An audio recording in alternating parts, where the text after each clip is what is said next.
जब एक light house पर 3 अफराद ड्यूटी के दौरान गायब हो गए और आज तक उनकी लाश भी नहीं मिली। इनके साथ वहां ऐसा क्या होता है, ये जानने के लिए हमें जाना पड़ेगा सन 1900 में। स्कॉटलैंड में बना ये मिस्टीरियस लाइट हाउस सन 1875 के करीब बना। इसकी ऊंचाई 75 फुट के करीब थी। इस लाइट हाउस को बनाने का मकसद शिप्स और बोट्स को सिग्नल देना था। लाइट हाउस के ऊपर एक छोटी सी रोशनी सिग्नल के लिए बनाई गई थी, जो दिन और रात में शिप्स और बोट्स को नेविगेट करती थी। ये एक किस्म का ट्रैफिक सिग्नल था। दिसंबर 1900 में एक ऑक्टाकोर शिप इस आइसलैंड के करीब से गुजरा तो उसने देखा कि लाइट हाउस की लाइट यानी ट्रैफिक सिग्नल बंद है, वो काम नहीं कर रहा। ये बात हैरान कुन थी क्योंकि इस लाइट हाउस को कभी बंद नहीं होना चाहिए था। जहाज के कैप्टन ने एजेंसी को खबर दी कि आपके अंडर कंट्रोल लाइट हाउस की लाइट बंद है,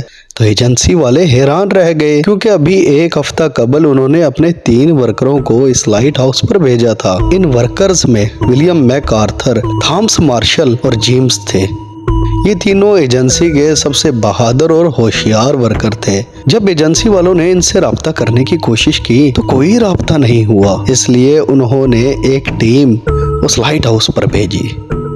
टीम जब इस आइसलैंड के करीब पहुंची तो उन्होंने देखा कि लाइट हाउस पर कोई फ्लैग नहीं था, जबकि टॉप पे लगा हुआ फ्लैग इस बात की निशानी था कि लाइट हाउस पर कोई न कोई कीपर मौजूद है। जेम्स हार्वे जो कि इस टीम को लीड कर रहा था, उसने एक फ्लेयर फायर की। आसमान लाल हो गया, लेकिन इसके बावजूद भी कोई कीपर लाइट हाउस पर नहीं आया और ना ही कोई सिग्नल आया। तो शिप के कैप्टन ने शिप का हॉर्न जोर जोर से बजाना शुरू कर दिया, मगर लाइट हाउस की तरफ खामोशी थी। मजबूरन पूरी टीम को उस लाइट हाउस के आइसलैंड पर उतरना पड़ा। इन्होंने पूरा आइसलैंड घूमा, लेकिन वो सुनसान था, यानी ना तो कोई लाइट हाउस के अंदर था और ना उस जजीरे पर।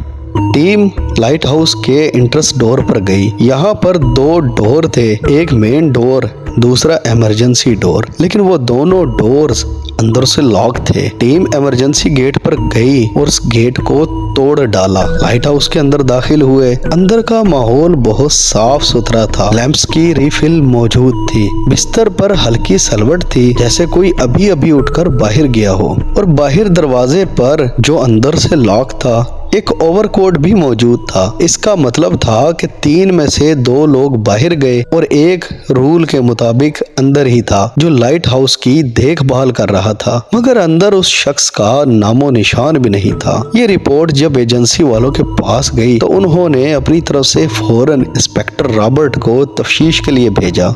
इंस्पेक्टर रॉबर्ट को तफ्तीश के दौरान लाइट हाउस से एक बुक मिली, जिसको लॉग बुक भी कहा जाता है। ये किताब हर लाइट हाउस पर मौजूद होती है और वहाँ के कीपर की जिम्मेदारी होती है कि इसमें रोजाना अपने नोट्स लिखे, जैसे मौसम कैसा है, क्या खाना खाया, आज सारा दिन कैसे काम किया और लाइट हाउस क्या प्रॉपर काम कर रहा है या नहीं। ये एक डेली रूटीन बुक थी। लेकिन हैरानगी की बात यह थी कि इस लॉग बुक में इंस्पेक्टर रॉबर्ट को 15 दिसंबर के बाद कोई एंट्री न मिली। लेकिन इससे पहले वाली एंट्रीज बहुत खतरनाक थी। 12 दिसंबर को मार्शल ने डायरी में लिख रखा था कि आज मौसम बहुत खराब है, समंदर की लहरें बहुत ऊंची हैं, ऐसी लहरें मैंने जिंदगी में नहीं देखी। मजीद लिखा था कि जेम्स का बिहेव बहुत ज्यादा अपसेट होता जा रहा है, वो बहुत अफसुर्दा है। जेम्स न जाने कब से बालकनी में बैठा है और समंदर की ऊंची ऊंची लहरों को देख रहा है, जबकि विलियम रो रहा है, न जाने क्यों।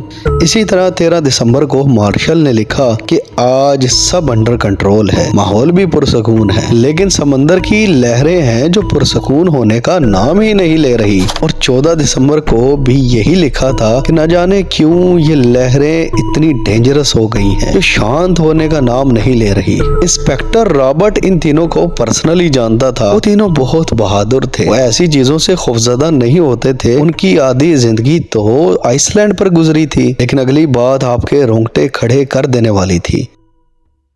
जब इंस्पेक्टर रॉबर्ट ने 12 दिसंबर से 15 दिसंबर तक इस इलाके के करीब से गुजरने वाली शिप्स और बोट्स से मौसम के बारे में पूछा तो वो बहुत हैरान हुए, क्योंकि इन शिप्स के मुताबिक मौसम की ऐसी सिचुएशन तो कभी बनी ही नहीं थी जैसी मार्शल ने डायरी में लिखी थी। मौसम बल्कि बहुत ज्यादा पुरसुकून रहा था। आसपास के दूसरे आइसलैंड वालों से पूछा गया तो यही जवाब मिला।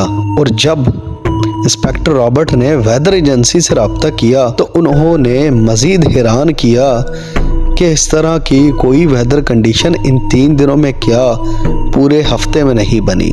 ना ही कोई क्लाइमेट चेंजेस देखा गया, यानी वो मौसम इन तीनों के लिए था।